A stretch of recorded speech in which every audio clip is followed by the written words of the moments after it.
সকাল সকাল ঘুম থেকে উঠে আজকে বাজারে চলে গেলাম। তো বাসায় তেমন কিছু ছিল না, মাছ টাছ সবজি টবজি সব কিছুই প্রায় শেষ হয়ে গেছিলো। এর জন্য সকালে আমি নিজেই চলে গিয়েছিলাম বাজারে। তো এই তো কিছুটা মাছ এনেছি, তারপরে এখানে সবজি কিছু ফল নিয়ে এসেছি।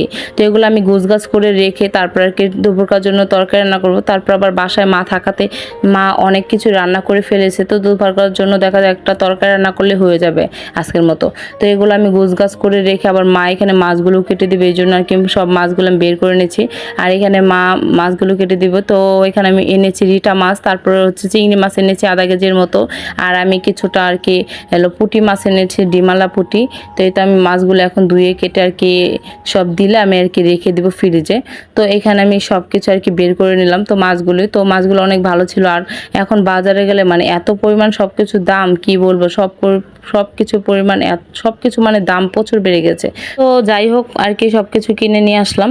তো এই তো আমি কিনে এখন গুছগাছ করে রেখে দিচ্ছি। আর এখানে মা আর কি মাছ কেটে দিবে। তো এই তো আমাকে প্রথম রিটা মাছটা কেটে দিচ্ছে, যেহেতু আমি তরকারি রান্না করবো, রিটা মাছের তরকারি, এর জন্য আর কি এটাই কেটে দিচ্ছে। আর এখানে আমি রিটা মাছ তরকারি রান্না করবো, এই জন্য আর কি আলুগুলো আর কি ভেজে নিচ্ছি। তো আলুটা আমি ভেজে রান্না করবো, আর এটা যেহেতু মাছটা কষিয়ে রান্না করবো, এই জন্য আর কি আলুটা ভেজে নিলে আর কি ভালো হয়। তো এই তো আমি আলুগুলো ভেজে নিলাম। আর এখানে আমি ময় মশলা আর কি কষানোর জন্য জিরা ফোড়ন দিয়ে দিচ্ছি। আর এখানে আমি হলুদের গুঁড়া, মরিচের গুঁড়া আর হচ্ছে কাঁচামরিচ বাটা দিয়ে ভালো মতো মশলাটা কষিয়ে নিচ্ছি। এখানে আর যে রিটা মাছটা কেটে দিয়েছি, ওই মাছটাকে আমি ধুয়ে রেখেছিলাম, ধুয়ে আর কি কেটে লবণ দিয়ে হলুদ দিয়ে মাখিয়ে রাখছিলাম।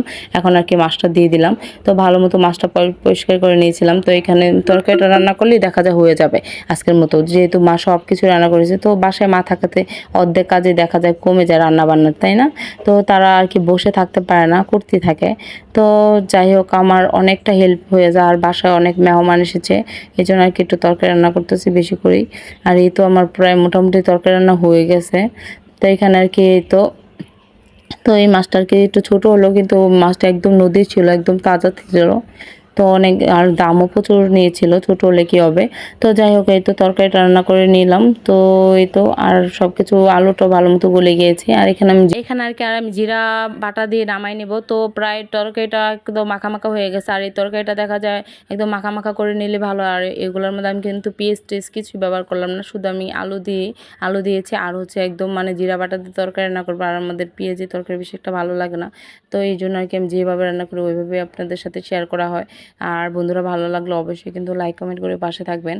আর এই দেখেন আমার তরকারিটা প্রায় আর কি হয়ে গেছে, আর একটু রান্না করলে দেখা যায় হয়ে যাবে। তো একদম ভালো মতো আর কি আমি একটু শুকাই নিয়েছিলাম। তো ভালোই হয়েছিল তরকারিটা। আর একে নামাই নিলে হয়ে যাবে। আমি এখন একটা বলের ভিতর নামাই নেব। এই তো দেখতে পাচ্ছেন কত সুন্দর হয়েছে কালারটা, তাই না? তো খেতেও ভীষণ মজা হয়েছিল। আর এখানে একটু ভাজি করা হয়েছিল পেঁপেতা চিংড়ি মাছ দিয়ে। আর এই তো আমি সবার জন্য খাবার টেবিলে ভাত বাইরে নিলাম। তো আজকের মতো বন্ধুরা ভিডিওটি এ পর্যন্ত, ভালো লাগলে লাইক কমেন্ট করে পাশে থাকবেন। ধন্যবাদ সবাইকে।